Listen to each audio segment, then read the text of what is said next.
really interesting to see an affordable pickup in the US that being talked about by Jeff Bezos becoming more real with Slade Auto. So he talks about two customer ends, like say even for the commercial owners as well as the residential owners, people like you and me. But 25,000, whoa, that's really affordable and something that will really turn heads, I'm sure.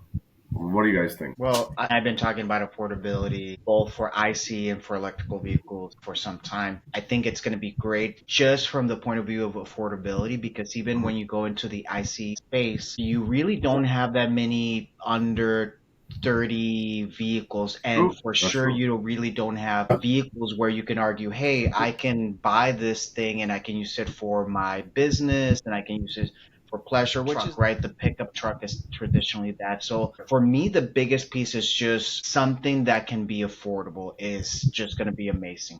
Just trying to be the devil's advocate here. Like, should we really get carried away?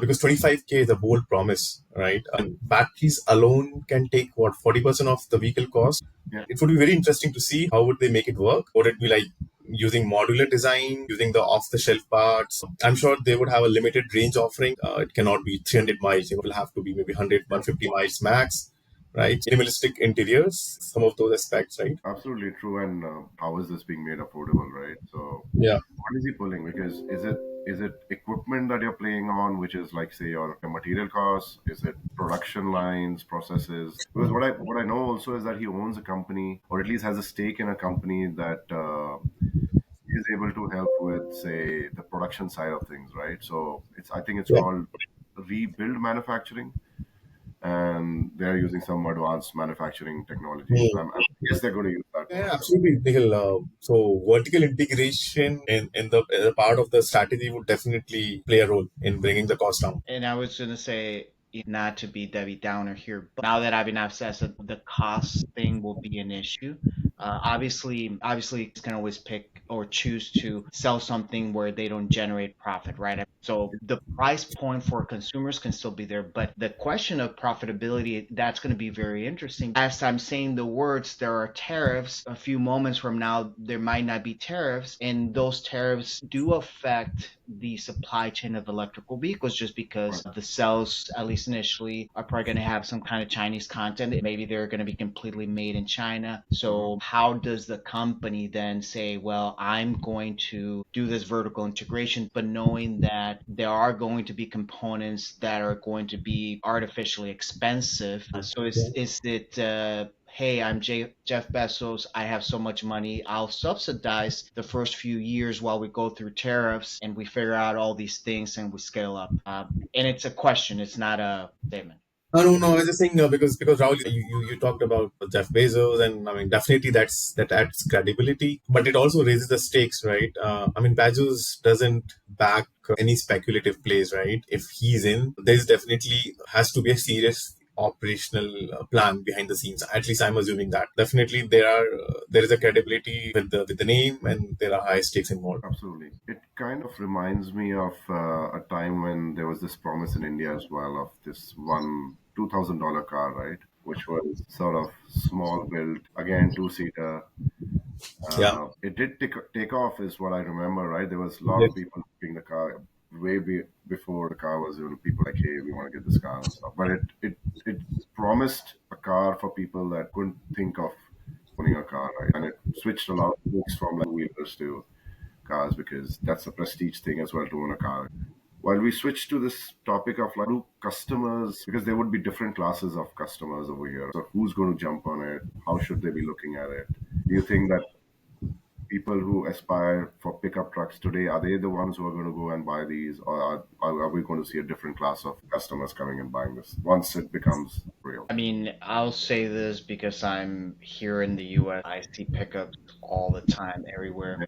I do think that this is going to first attract people that buy pickup trucks because they need a pickup truck. Like they need a bed because they're constantly hauling, or they actually buy trucks because they're towing something. So there are going to be people like that. And I'm assuming there's going to have some kind of towing capability, etc. But Yeah. so I think it will attract people like that for sure initially.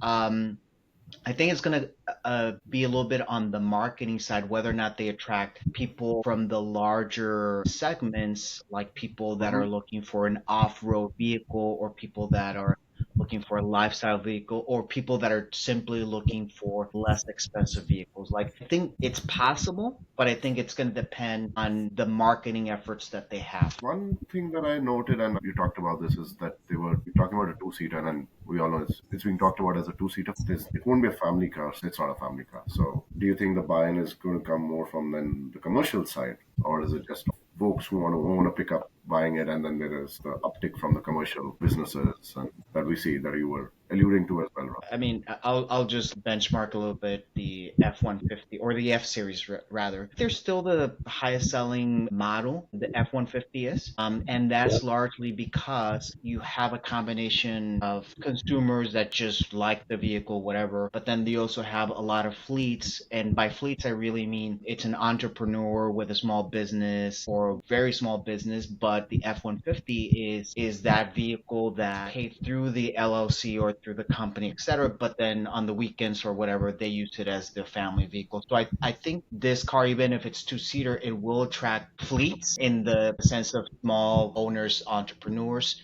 But then I also think it's going to attract younger people that don't have families, but they want an affordable vehicle. I mean, think about, 20-year-olds, they're starting to work, but they need a vehicle to go back and forth to work, etc. This could be a very good option for them.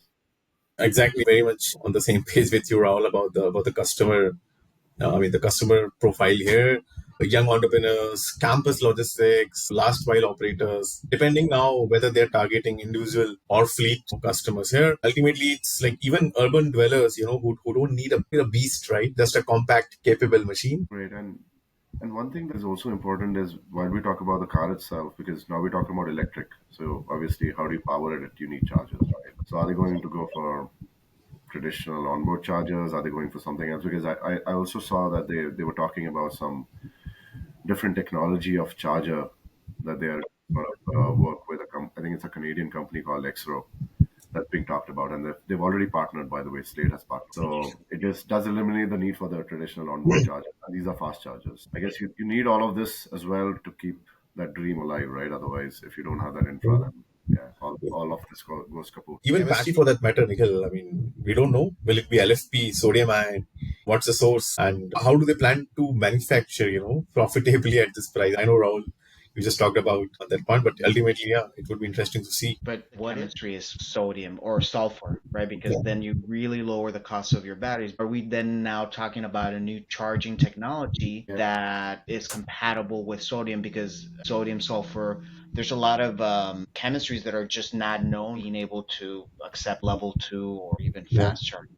It's from my point of view, if they have a little bit like Tesla, if they have someone that's committed to providing them cash and the financial means, there's a lot of things that a company can do when they don't have to worry about raising funds. Absolutely. Absolutely. And maybe who knows, this is maybe his entry into the automotive side because he hasn't played here. He's obviously we know him as the guy who started Amazon and then so maybe this could branch out into other stuff as well, other models and things of that nature in future as well, if this takes Yeah. off, right? So maybe this is his entry or not, but it needs to stand the test of time and that promise needs to be we need to see some longevity when it comes to that promise, right? But definitely affordability, I would say that some of the even sedans don't cost this much, right, in the US or Canada today. So really, really a great big movement, I'd say. Let's wait to see what happens. I mean, we talked about everything, manufacturing, chemistry of the battery, and how would they really make it. But to be honest, I got actually quite amazed and impressed by the way they did the release, right? I mean, it was not a typical press release or a flashy ad, right? What I read, it's a theatrical guerrilla marketing. I think they parked the prototype on public streets and let people discover it. Quite jazzy, yeah. So there's hope to my comment about what they can do to attract other customers and through marketing. Yeah, I think there's hope just because to your point, they seem to, as opposed to other companies, they seem to have a creative marketing team, and I'm assuming it's a team. Although who knows what actually is happening. But yes, it's again very interesting company. I think they'll find a place. I think once they do the formal launch, I think it's going to be more a matter of how fast can they scale up, because I really do think demand will be there. There will be a pull from the market for that kind of product. I think. No, absolutely. I say absolutely. It'll definitely turn heads, and there would be people putting their money on the table, right, for something that's affordable. Yeah, we just to, I mean, closing remarks from me that if you look at other way, I think they're asking the right question. What if you don't need a 70,000 truck to go electric? Yeah, and I think the whole question on EVs today was affordability, right? Yeah. That's what we were talking. Everyone was talking about, and then you come out with a $25,000 product, right? Which is amazing.